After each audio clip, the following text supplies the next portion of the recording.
What up, Laker Nation? You hit your boy Kareem. How you guys doing? Wow. Would the Lakers trade Russell Westbrook? I'm going to break down the pros and the cons and how I think it may play out if he continue playing like this. For one, he has a history of playing better in the second half of the season. So I think that the Lakers going into it, the Lakers organization, understand that this is a process and he will pick up his play and play better.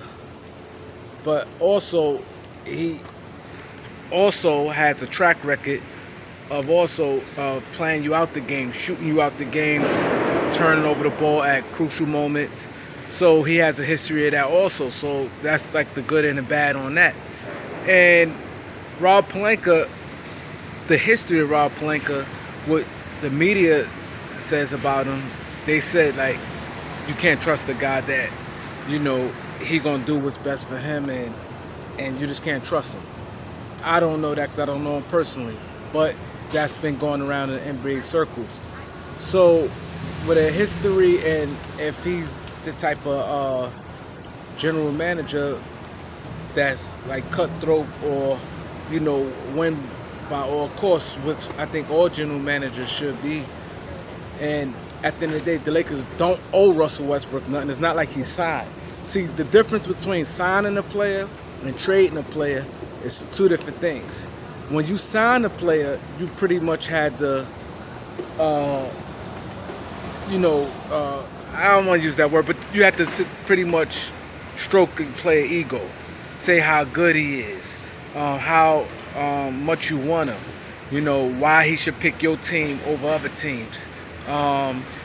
You look for him being there. Let's say if it's a 4-year deal, we look for you to be here for 4 years and win a championship with the team. You tell a player all these different things in free agency to get him, because a player may have 5 or 6 teams looking to sign him. So you have to beat out 5 or 6 teams for a service. So you got to sell yourself more as a salesman. So trading a player you signed is sometimes challenging for general managers. It's kind of tough, especially in the first year. And the second or third year of a contract is a little easier because you could say, hey, it's not working out.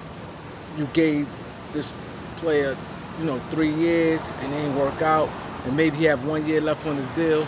So it's easier, on your conscience and, when you go into the next negotiation. But when you trade a guy in the first season, and it's really not the first season, because if you trade him, you're actually trading him, let's say, by February deadline. So he literally been with your team maybe 4 months. So that could be challenging itself. So most GMs like to be careful when it comes to things like that. When you sign the player, then trade him right away. Now, as far as when you trade for a player, it's really what it is. You don't really owe a player. Not that you owe a player something in free agency, but it's kind of like a good gesture to do. But a player that you traded for him. So now you could trade him right back. I mean, you could trade him, again. So that's the difference with that. And in order for them to do that, LeBron and AD pretty much have to co-sign that. So if Russ was to get traded, he know that Bron and AD co-signed it. See, that's the bad part by a player like LeBron. When you have so much power, everything falls on you, because now it's like, okay, they traded me, Bron co-signed it. See, that's the devil part of it. You know what I mean? The bad part of it.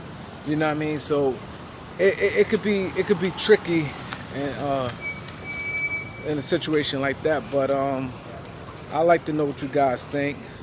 Hit the like button, hit the subscribe button. If you have not subscribed, like I said, it's turn up time. Me personally, I think I will wait for Russ. Just give him a little more time. But I definitely take him off the ball. I definitely take him off the ball. He turned the ball over too much. And no way the Lakers should have lost that game yesterday. You're up 26 with a Russell Westbrook, Anthony Davis, Dwight Howard, Carmelo Anthony, Rajon Rondo. All them guys there may be in Hall of Fame. I don't care if they old, they're still playing. And they still should be good enough to beat the team, especially if you're up 26 points. There's no excuse for that. So that was a real bad loss. So like, subscribe, peace.